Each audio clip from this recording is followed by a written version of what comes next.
ہمارے channel ایجو official کو subscribe کریں۔ ایک بات، وَإِذَا سَأَلَكَ عِبَادِي عَنِّي فَإِنِّي قَرِيبٌ أُجِيبُ دَعْوَةَ الدَّاعِ إِذَا دَعَانِ فَلْيَسْتَجِيبُوا لِي وَلْيُؤْمِنُوا بِي لَعَلَّهُمْ يَرْشُدُونَ۔ یہ آیت بڑی زبردست ہے اللہ کی رحمت کو بتانے کے لیے۔ ساڑی تا جی سندا ہی کوئی نہیں، یہ عام لوگ جی ساڑی تا رب سندا ہی کوئی نہیں، اور جو بیچارے ان پڑھ لوگ پیر سائیں تواڈی رب موڑ نہیں سکتا، ساڑی سندا کوئی نہیں، یہ اس سے بھی آگے چلے جاتے۔ او بھائی اللہ بڑا بے نیاز ہے، جس کی چاہے موڑ دے، جس کی چاہے سن لے، لیکن رب سب کی سنتا ہے، یہ یہاں بتانا ہے۔ وَإِذَا ان نہیں، ان شرط ہے اور اذا ظرفیت ہے، تو ان کی بجائے اذا سے ایک دم اللہ کی رحمت کا دروازہ کھلتا ہوا نظر آتا ہے۔ اذا سألک، عنی پہلے ہونا چاہیے، عبادی بعد میں ہونا چاہیے۔ جب میرے بارے میں میرے بندے پوچھیں، اللہ کو صحابہ نے سوال کیا، یسألونک یسألونک یسألونک، کتنا قرآن میں ہے، یسألونک عن المحیض قل هو اذی، یسألونک عن الانفال قل الانفال للہ والرسول، یسألونک عن الاہلہ قل ہی مواقیت للناس، یسألونک عن الیتامى قل اصلاح لہم۔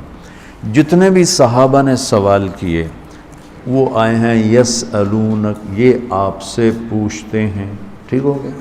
تو یا حبیبی یا محمد قل، آپ کہیے، یہ جواب ہے۔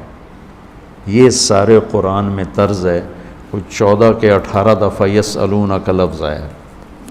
صحابہ نے سوال کیا، اللہ کدھر ہے، قریب ہے تو مناجات کریں، دور ہے تو زور سے پکاریں۔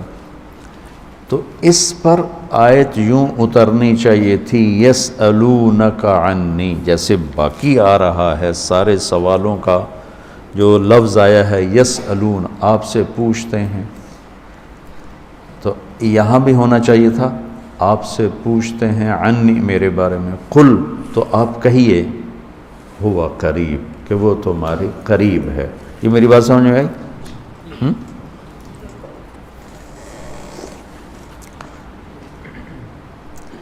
یہاں اللہ تعالیٰ نے وَإِذَا سَأَلَكَ، یسألون کا مطلب ہے کہ ابھی یہ جواب ہے، بعد میں بدل سکتا ہے۔ یسألونک عن کذا قل ہوا، تو یسألونک اور قل ہوا میں حتمی نہیں ہے، ابھی یہ بات ہے، کل کو بدل بھی سکتی ہے۔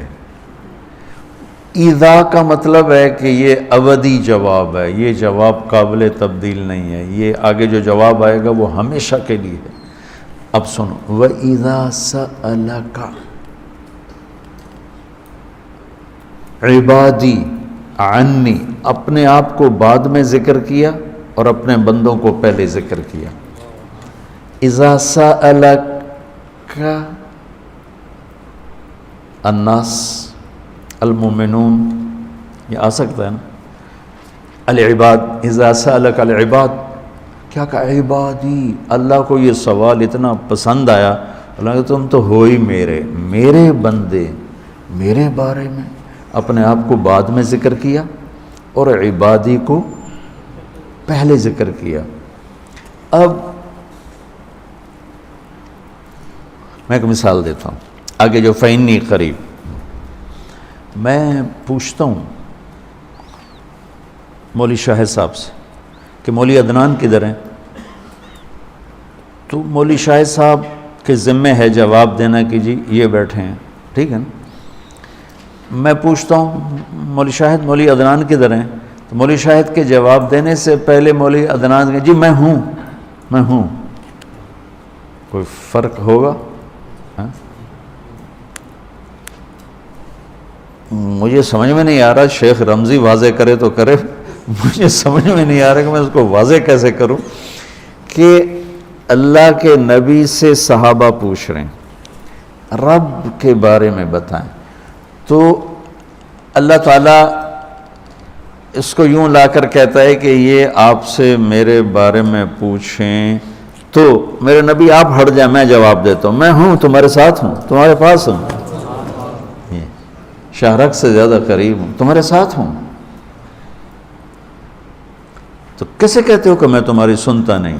اجیب دعوتاً، دعوت الدع، دعا دعا بار بار پکارنا، اور دعوتاً ایک دفعہ پکارنا۔ اللہ اس آیت میں کہہ رہا ہے کہ جو زندگی میں جس نے مجھے کبھی ایک دفعہ بھی پکارا ہو، میں اس کی دعا پر بھی لبیک کہتا ہوں۔ یہ نہیں کہ میں نہیں میں سنتا ہوں، تم سنانے والے بنو۔ ہم تو مائل بکرم ہیں، کوئی سائل ہی نہیں، راہ دکھلائیں کسے راہ رو منزل ہی نہیں۔ کوئی مانگنے والے تو بنو۔ اور میں قربان جاؤں، اس نے مانگنے کے لیے تقوی نہیں مانگا۔ کتنی عجیب بات۔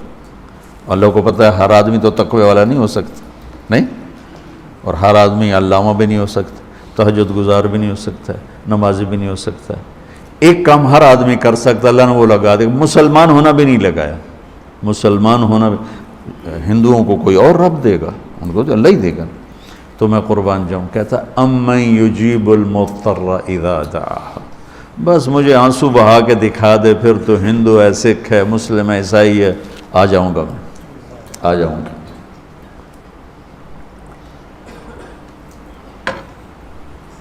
سب کی سنتا ہے۔ اجیب الدعوت الداع، ایک دفعہ بھی جو زندگی میں پکارتا ہے نا، اذا دعان، جب جس وقت اس کی زبان سے یا اللہ نکلے گا، میں لبیک کہتا ہوا ہوں گا۔ تو اس آیت میں بڑی تسلی اللہ نے دی ہے، بڑی تسلی دی ہے کہ اللہ کو پکارو، اللہ سے، صرف اللہ سے مانگو، صرف اللہ سے مانگو۔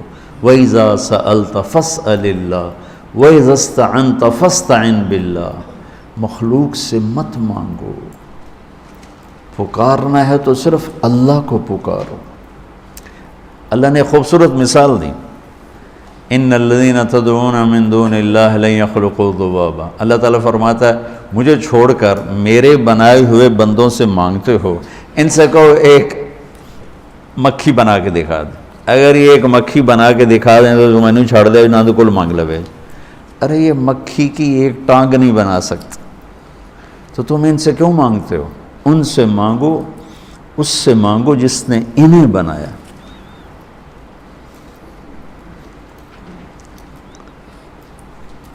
تو اس آیت میں اللہ نے بڑی تسلی دی ہے کہ تم مانگنے والے رو دھو کے میرے سامنے رونا سیکھ لو، کر دوں گا، مضطر بن کے دکھا دو۔ جیسے ہمارے ہاں دعائیں مانگی جاتی ہیں، ہاتھ ادھر ہوتے ہیں اور گا گا کے ربنا آتنا، یہ دعا ہے؟ یہ تو دعا کا مذاق ہے، اس کو دعا کہتے ہیں۔ اور پیچھے نمازیوں کو کوئی ہوش نہیں ہوتا کہ مولوی صاحب کیا دعا مانگ رہے ہیں۔ دعا تو ایک پکار، ایک فریاد ہے، عرش کو ہلا دے اگر کوئی تڑپ کے اللہ کو دکھا دے تو۔ اس کے بعد ایک بڑی خوبصورت بات آئی ہے، وہ بتانا چاہتا ہوں۔ احل لکم لیلۃ الصیام الرفث الی نسائکم ہن لباس لکم وانتم لباس لہن۔ بس یہ بتانا اتنی بڑی خیر کا ہے، اتنی بڑی سبحان اللہ۔